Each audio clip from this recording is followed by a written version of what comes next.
بسم اللہ الرحمن الرحیم۔ ناظرین اکرام، پاکستانی عوام آج کل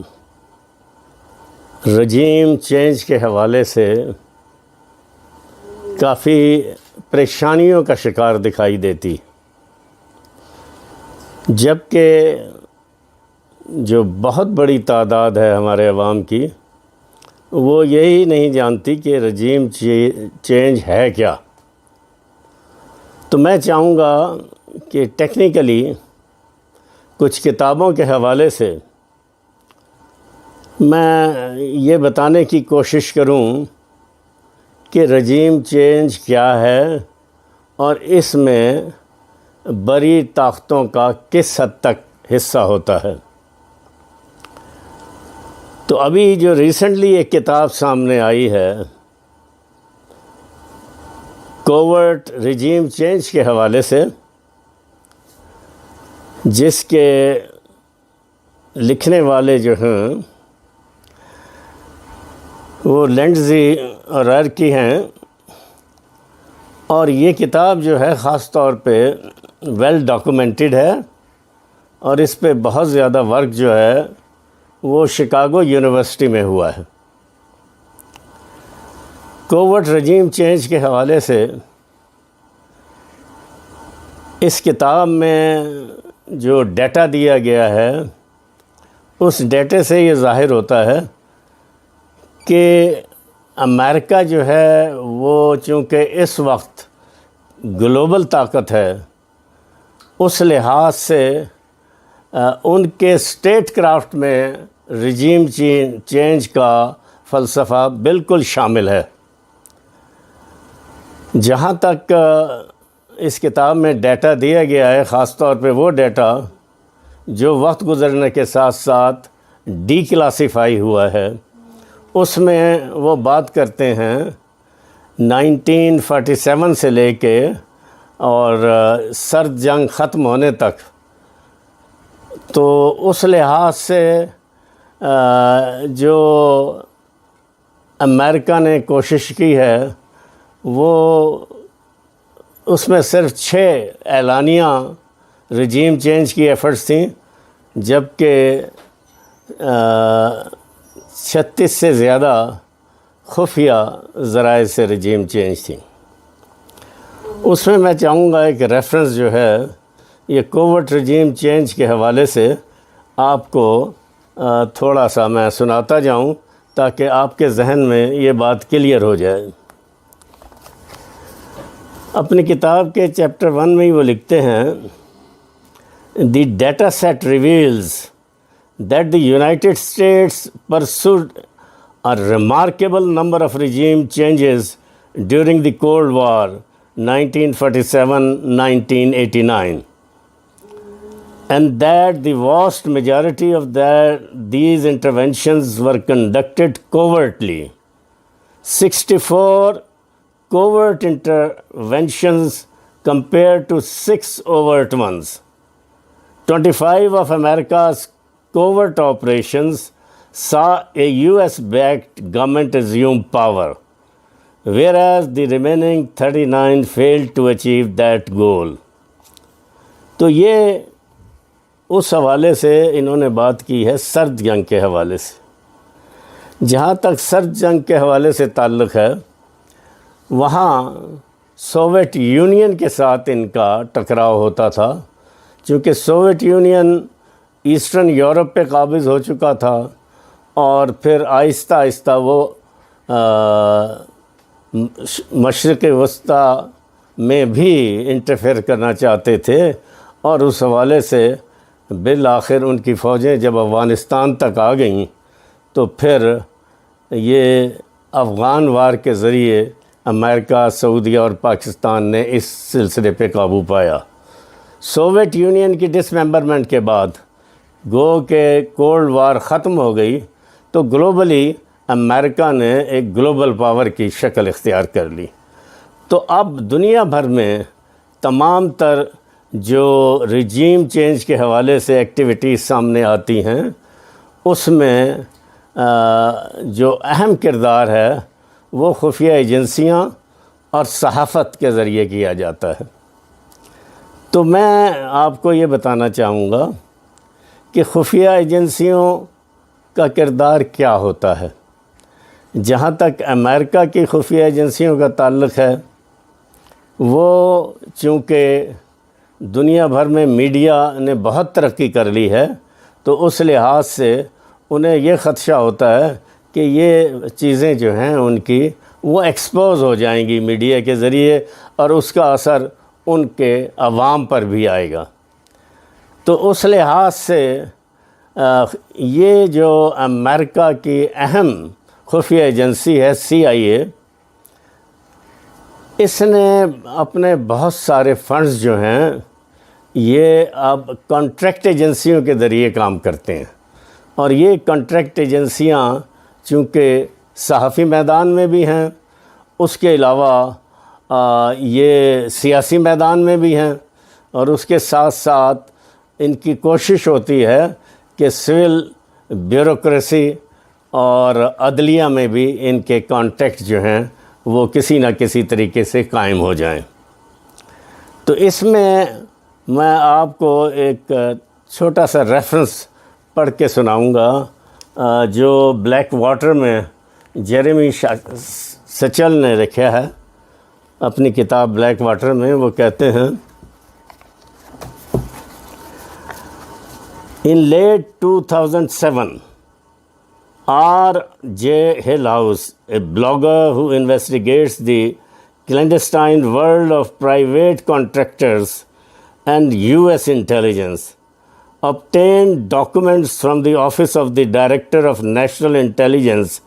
DNI, showing that Washington spends some $42 billion annually on private intelligence contractors, up from $17.54 billion in 2000. That means 70% of the US intelligence budget is currently going to private companies. تو یہ جو بلیک واٹر میں نشاندہی کی گئی ہے، کیونکہ یہ کتاب بھی بہت ویل ڈاکومنٹڈ ہے اور اس میں بہت ساری تفصیلات جو ہیں بیان کی گئی ہیں، تو اس حوالے سے یہ پتہ چلتا ہے کہ یہ جہاں تک CIA اور اس کے جو ایجنٹس امریکن ایمبیسیز میں ہوتے ہیں ان کا تو پتہ چلایا جا سکتا ہے مقامی ایجنسیز کے ذریعے، لیکن جو لوکل کانٹریکٹ ایجنسیز کے ذریعے یہ کام کرتے ہیں اس تک پہنچنا ایک بہت کار دارت کی بات ہے، بہت مشکل کام ہے۔ تو یہ جو خفیہ ایجنسی ہے امریکہ کی، خاص طور پہ یہ اپنا جو لوکل ایجنسیز ہیں، کانٹریکٹ ایجنسیز، ان کے ذریعے یہ کام چلاتی ہیں۔ جس طرح ایک ریمنڈ ڈیوس کا کیس بھی سامنے آیا تھا جو بلیک واٹر کی طرف سے، کیونکہ بلیک واٹر کو بھی انہوں نے کافی پرائیویٹ کانٹریکٹس دیے ہوئے ہیں انٹیلیجنس کے حوالے سے۔ تو یہ تو ایک تو اس میں اہم کردار خفیہ ایجنسیوں کا ہوتا ہے اور دوسرے صحافت کا، اس لیے کہ اگر آپ دیکھیں کہ جو عراق، افغانستان، لیبیا اور پھر آخر میں سیریا میں جو مداخلت ہوئی ہے، اس میں جو لوکل صحافی ہیں ان کو بہت خوبی کے ساتھ لوکل کانٹریکٹ ایجنسیز کے ذریعے استعمال کیا گیا ہے، اور ان کے ذریعے جو ڈس انفارمیشن ہے جو وہ اپنے اخبارات میں یا اپنے میڈیا میں شائع کرتے تھے، اس کی بنیاد پہ امریکہ میں پروپیگنڈا کیا جاتا تھا۔ مثلا یہ کہ عراق کے پاس وسیع پیمانے پہ تباہ کن ہتھیار موجود ہیں، اور اسی حوالے سے عراق پہ ایک جنگ مسلط کی گئی اس دنیا بھر میں پروپیگنڈے کے بعد، لیکن وہاں سے کوئی وسیع پیمانے پر تباہی والے ہتھیار نہیں دستیاب ہوئے۔ تو یہ طریقہ واردات ہے امریکہ کی خفیہ ایجنسی کا کہ وہ صحافیوں کے ذریعے اپنے جو تھیمز ہیں ان کو پہلے پھیلاتی ہیں اور اس کے بعد وہ اس میں تھوڑا سا اپنے ان جو پولیٹیکل کانٹیکٹس ہیں ان کے ذریعے آگے بڑھتی ہیں. چونکہ پاکستان میں یہ خفیہ سائفر کے حوالے سے بات سامنے آئی تھی اور اس میں واضح طور پر یہ کہا گیا تھا کہ جناب تبدیلی جو ہے وہ لائیں گے، چونکہ ایک ایسے وقت میں عمران خان نے روس کا دورہ کیا جبکہ یوکرین میں روس فوجی لحاظ سے آگے بڑھنے کی کوشش میں تھا. جہاں تک یوکرین کا مسئلے کا تعلق ہے، اس میں امریکہ اور ان کے جو یورپین اتحادی ہیں وہ اس لحاظ سے کوئی بڑا کام نہیں کر سکے روس کو روکنے کے لیے، چونکہ یوکرین میں بہت سی آبادی کا تعلق روسی زبانوں سے ہے. تو اس لحاظ سے وہاں پر مزاحمت کی وہ کیفیت بھی سامنے نہیں آئی جو کہ جب یہ 2001 میں افغانستان میں آئے ہیں تو افغانستان میں جو شروع سے ہی مزاحمت ہوئی وہ اسی وجہ سے ہوئی کہ یہاں پر امریکہ نے بھارت کی مدد سے قابو پانے کی کوشش کی، لیکن اس میں ناکام رہے اور بالآخر پاکستان کی مدد سے وہ ایک پرامن معاہدے پر پہنچے اور وہاں سے انہوں نے وڈرا کیا. لیکن اب پھر افغانستان میں ریجیم چینج کی بات کی جا رہی ہے. میں سمجھتا ہوں کہ ہماری ایجنسیوں کو ریویو کرنا چاہیے، چونکہ پہلے ہم 70,000 پاکستانیوں کی جانیں افغان جنگ کے حوالے سے گنوا چکے ہیں. تو یہ اپنا اگر اس کو جاری رکھا گیا تو نیچرلی اس میں دہشت گردی جو ہے پاکستان کی طرف بھی آئے گی.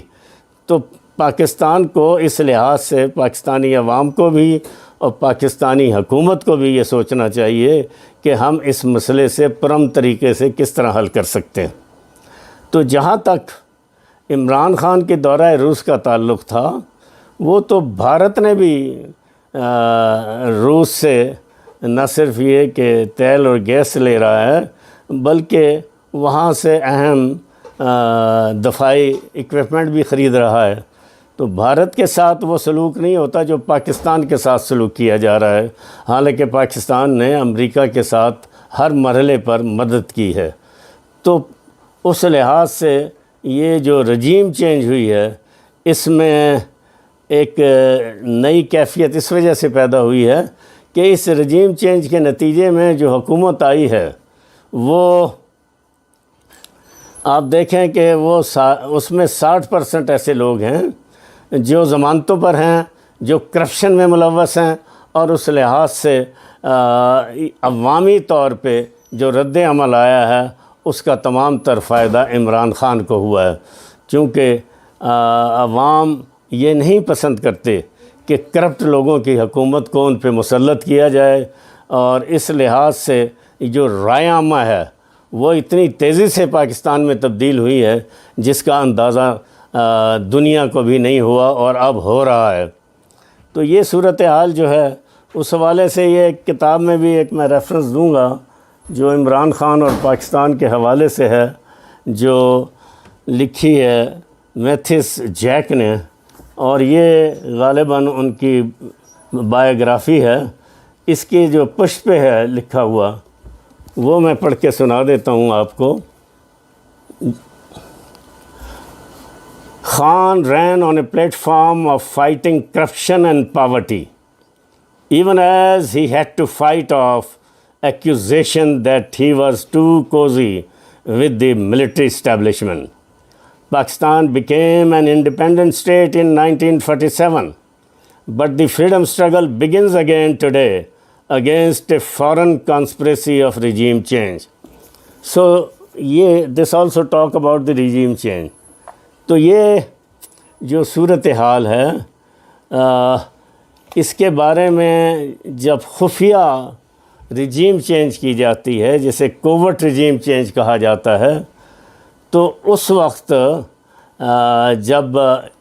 اس کے بارے میں کچھ انکشافات ہوتے ہیں اور گفتگو کی جاتی ہے تو امریکن جو ادارے ہیں ان کی طرف سے ڈینائل کی پالیسی اختیار کی جاتی ہے اور وہ تردیدی بیان ایشو کرتے ہیں. لیکن جب یہ ڈی کلاسیفائی ہوتی ہے انفارمیشن تو پھر پتہ لگتا ہے کہ یہ تو ان کا بہت زبردست کردار اس میں تھا. اس میں آپ کو ایک اور کتاب کے حوالے سے بات کروں گا جو دی ڈیول جو طارق علی نے لکھی ہے. اس میں چونکہ پاکستان ایک اور رجیم چینج کے ذوالفقار علی بھٹو صاحب کے زمانے سے گزرا ہے تو اس میں جو دی ڈیول کے 110 صفحے پہ لکھا ہے کہ ہنری کیسنجر جو اس وقت امریکہ کے فارن منسٹر تھے وہ پاکستان آئے اور انہوں نے ذوالفقار علی بھٹو سے ملاقات کی کیونکہ امریکہ کی نظر میں دو چیزیں اہم تھیں خاص طور پہ 9/11 کے بعد اور اس سے پہلے نیوکلیئر پلوریفیکیشن اور اس کے بعد 9/11 کے بعد دہشت گردی اور ایٹمی صلاحیت. یہ دو ان کے لیے میٹر آف انٹرسٹ ہیں جس کی بنا پہ وہ رجیم چینج کی طرف آگے بڑھتے ہیں. تو یہ دی ڈیول میں 110 صفحے پہ کہا گیا ہے کہ Kissinger waited for a while and said in a cultured tone, basically I have come not to advise but to warn you. USA has numerous reservations about Pakistan's atomic program. Therefore, you have no way out except agreeing to what I say. Bhutto smiled and asked, suppose I refuse, then what? Henry Kissinger became dead serious. He locked his eyes on Bhutto's and spewed out deliberately, then we will make a horrible example of you. Bhutto's face flushed. He stood up, extended his hand towards Kissinger and said, Pakistan can live without the US president. تو یہ شروع میں ایک اعلانیہ تھی اور بعد میں اس میں بھی ایک سائفر میسیج آیا تھا جس کو بھٹو صاحب نے اسمبلی میں لہرایا تھا اور اس میں پھر پبلکلی بھی انہوں نے اس کے بات کی تھی اور اس کے نتیجے میں بالآخر وہ رجیم چینج ہوئی. اس رجیم چینج میں آپ دیکھیں جو ایک اہم بات ہے وہ یہ کہ اس وقت جو پولیٹیکل پارٹیز ہیں جن کو اکٹھا کیا گیا بھٹو صاحب کے خلاف اس کی صدارت مفتی محمود صاحب نے کی اور اس میں مولانا نورانی بھی شامل تھے, اس میں ANP کی لیڈرشپ بھی شامل تھی. تو اب جو پولیٹیکل PDM بنایا گیا اب اس کی صدارت بھی مفتی محمود کے صاحبزادے مولانا فضل الرحمان کر رہے ہیں. اس میں مولانا شاہ احمد نورانی کے صاحبزادے بھی شامل ہیں, ANP بھی شامل ہے. لیکن عجیب بات یہ ہے کہ اس میں دامے درمے سخنے جناب آصف علی زرداری بھی شامل ہیں, جبکہ وہ جانتے ہیں کہ جب بھٹو صاحب کو ہٹایا گیا تو یہ ساری جماعتیں ان کے خلاف تھیں اور وہ اس حد تک آگے بڑھے ہیں کہ انہوں نے محترمہ کی وفات کے بعد ان کے قاتلوں تک پہنچنے کے لیے تو جد و جہد نہیں کی. جس جد و جہد کا مظاہرہ انہوں نے رجیم چینج کے حوالے سے کیا اور خاص طور پہ جو ماضی میں ان کے دشمن رہے چودھری شجاعت حسین, ان کے پاس وہ 3 دفعہ وزٹ کرنے گئے. تو یہ جو صورتحال ہے یہ پاکستان کے لیے انتہائی افسوسناک ہے کیونکہ یہاں پر عوامی سطح پر بہت زیادہ تلخیاں پیدا ہو چکی ہیں. تو میں سمجھتا ہوں جو موجودہ حکومت ہے اس کو بھی اپنی پالیسیوں کو ریویو کرنا چاہیے اور کوشش کرنی چاہیے کہ کہ اس مسئلے کو بات چیت کے ذریعے حل کریں، اور بات چیت میں جو سب سے بہتر اقدام ہے وہ انتخابات کا ہے آپشن۔ آپ انتخابات میں جائیں اور لیٹ دی پیپل جج، وہ جس کو لانا چاہتے ہیں اقتدار میں لے آئیں۔ تو اسی طرح یہاں پر جمہوریت کی بحالی بھی ہو سکتی ہے، ورنہ تو یہ جس انداز سے جو صحافت کو استعمال کیا جا رہا ہے اور جو مخالف لکھنے والے ہیں ان کے ساتھ سخت رویہ کیا جا رہا ہے، تو یہ چیزیں جو ہیں یہ عوام میں اور زیادہ انگزائٹی پیدا کر رہی ہیں، اور صورتحال جو ہے وہ بہت زیادہ یعنی اسے کہنا چاہیے کہ بہت زیادہ تلخ ہوتی جا رہی ہے۔ ان تلخیوں کو ختم کرنے کے لیے تمام جماعتوں کو بھی اکٹھے بیٹھ کے سوچنا چاہیے اور فیصلہ کرنا چاہیے کہ لیٹ اس ہیو الیکشن جو ہے وہی اس کا ایک حل ہے۔ اس کے علاوہ تو مجھے حل نہیں نظر آتا، چونکہ صورتحال جو ہے اس میں بہت سارے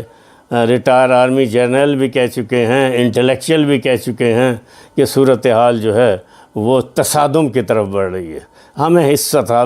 اس تصادم کو ہر صورت میں روکنا ہے اور جمہوری انداز سے روکنا ہے، اور لوگوں کی اختلاف رائے پہ ان کے خلاف مقدمے درج کرنے کے بجائے اس صورتحال کو بیٹھ کے مشاورت سے حل کریں، اور انتخابات ہی اس کا ایک حل ہے۔ بہت شکریہ۔